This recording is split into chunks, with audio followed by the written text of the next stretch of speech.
दुनिया के सबसे बड़े रेल नेटवर्क की वो समस्या जिससे हर दिन यात्रियों को जूझना पड़ता है। अगर आपने रेलवे से सफर का मन बनाया है तो सबसे पहली चुनौती होती है टिकट मिलेगा नहीं मिलेगा। फिर चाहे आपकी प्लानिंग 2 महीने पहले की हो या फिर मामला तत्काल टिकट का हो, आज हम ब्लैक एंड व्हाइट में इसका विस्तार से गंभीर मुद्दे का विश्लेषण करेंगे। आखिर जब देश में बुलेट ट्रेन, एडवांस ट्रेन की बातें हो रही हैं तो फिर एक आम आदमी को रेलवे का कंफर्म टिकट क्यों नहीं मिल पाता? आखिर विंडो ओपन होते ही चंद मिनटों में टिकट क्यों गायब हो जाता है? आईआरसीटीसी भी टिकटों की चुटकियों में होती बुकिंग से परेशान है।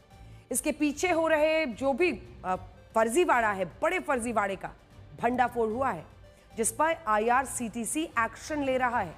पिछले 5 महीनों में 3.5 करोड़ फर्जी यूजर आईडी को डीएक्टिवेट किया गया है, मतलब फेक अकाउंट्स जिससे वो फटाफट बुकिंग कर रहे थे। 3.5 करोड़।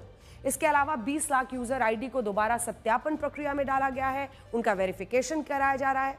आईआरसीटीसी ने अपनी जांच में पाया कि टिकट बुकिंग शुरू होने के सिर्फ पहले 5 मिनट में आप सोचिए मतलब लगभग 2.9 लाख यानी लगभग 3 लाख संदिग्ध पीएनआर जनरेट हुए थे। ये टिकट सामान्य श्रेणी और तत्काल दोनों तरह से के थे।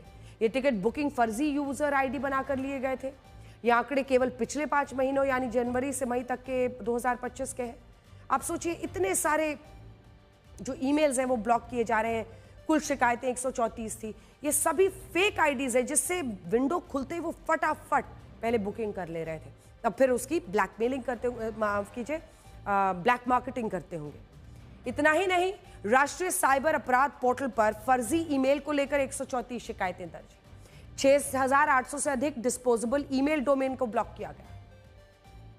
अब ऐसे में अप्रैल और मई 2025 के बीच किए गए सर्वे में 396 से अधिक जिलों के 55,000 से ज्यादा रेल यात्रियों से राय ली गई। पिछले 12 महीनों में ऑनलाइन बुकिंग कराने वाले करीब 73% लोगों का कहना है कि विंडो ओपन होते ही, बुकिंग ओपन होते के बाद टिकट करीब 1 मिनट में बिक जाते हैं, जिसके बाद वेटिंग शुरू हो जाती है। सर्वे में 30% लोगों ने कहा कि वो अपनी सीट सुरक्षित करने के लिए ट्रैवल एजेंट्स पर निर्भर है। 40% यात्री ही आईआरसीटीसी के जरिए बुकिंग करते हैं, भरोसा रखते हैं। कुछ लोगों ने कहा कि वो टिकट कंफर्म के लिए मजबूरन रेलवे काउंटर पर जाते हैं। कई लोग ऐसे थे जिनका कहना था कि वो इसके लिए सांसद या रेलवे कर्मचारियों से संपर्क में आते हैं। भारतीय रेलवे ने यात्रियों की सुविधा के लिए तत्काल का एक विकल्प दिया था। तत्काल टिकट उद्देश्य यही था, ट्रांसपेरेंसी हो, पारदर्शिता, पहले आओ पहले पाओ की प्रक्रिया, जिसके लिए रेलवे अलग से भी पैसे चार्ज करता था। अगर आपको कम